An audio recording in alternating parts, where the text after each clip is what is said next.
All right, let's dive in.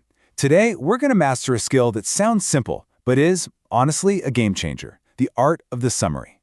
Getting this right can totally transform how you learn, how you think, and how you get your ideas across.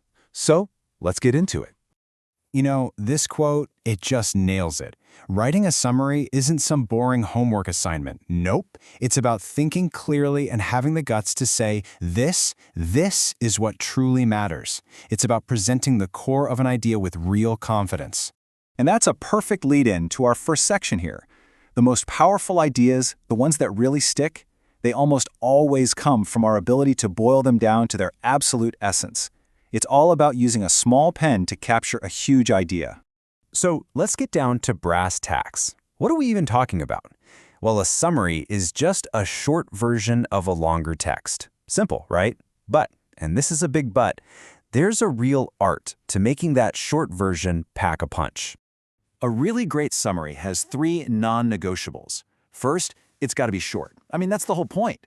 Second, it has to be crystal clear. If people are more confused after reading it, you've missed the mark. And third, and this is so important, it has to be in your own words. This isn't about copying, it's about understanding something so well that you can explain it yourself. Okay, so let's build on that. We know what a summary is. But now for the big question, why should you care? Because this skill goes way beyond the classroom. It's a tool for your job, for your life, for making sense of the crazy world we live in. Seriously, why do we do this? Have you ever actually stopped to think about the real reason we write summaries? The answer is probably a lot deeper than you think. Well, here's why it's so powerful. Writing a summary is basically the ultimate test of whether you actually get something.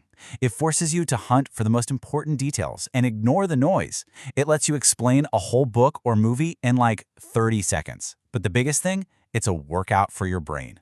Every single time you summarize something, you're literally building stronger pathways for critical thinking. It's amazing. Okay, so hopefully you're on board with the why. Now let's talk about the how.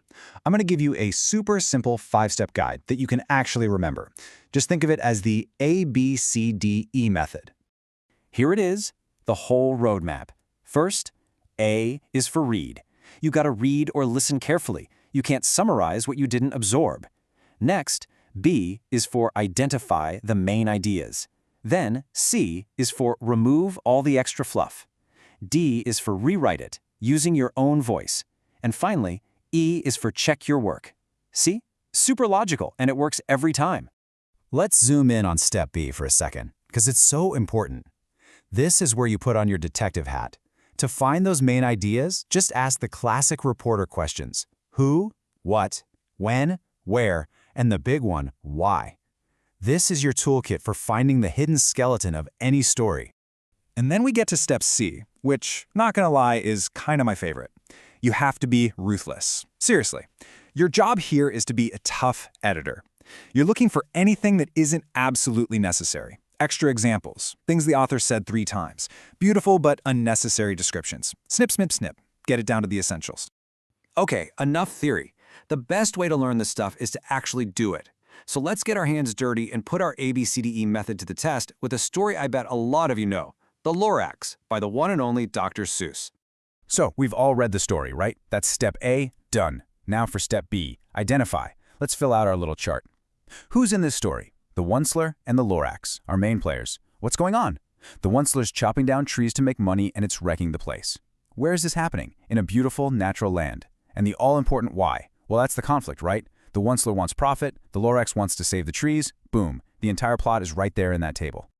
And this is where the magic happens. On the left, you've got a decent summary, but it's a little wordy. On the right, that's what happens after we're ruthless. We took the key ideas from our table and rewrote them. Look how clean that is. The Onceler's action, the Lorax's warning, the terrible consequence, and that final glimmer of hope. It captures the whole emotional journey of the story in just a few sentences. That is what we're aiming for. So, as we start to wrap this up, I want you to think about this skill differently. Being brief, being clear, getting straight to the point. In a world that's so full of noise, that's a genuine superpower. It's a tool for thinking smarter and communicating way more effectively. So, if there's one thing you walk away with today, let it be this. A great summary isn't just about making something shorter. It's proof. It's proof that you've wrestled with an idea, you've taken it apart, and you truly deeply understand it. If you can summarize it, you own it. And that leaves me with one final challenge for you. Think about a book you just finished, a movie you love, maybe even a complicated article you read. Try it. Use the ABCDE framework and see if you can nail it. What powerful story can you distill to its core? Thanks for tuning in.